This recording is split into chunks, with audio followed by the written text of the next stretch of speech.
difference between the standard version and the advanced version of Support Team Assistant is the ability to choose between multiple recipients. For instance, if you have multiple support departments, like a hardware, software, and facility support in a larger organization, for example.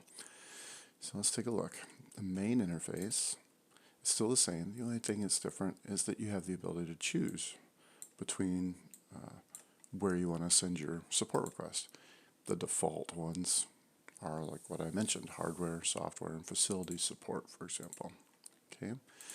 To configure those, we do the same thing. We right-click, go to Settings, and what we've done is we've replaced the Send To with a Manage button. Everything else stays the same, but when you hit Manage, you have your 3 different friendly names. So this is what shows up in the drop-down, and then these will be the email addresses that each one would send to.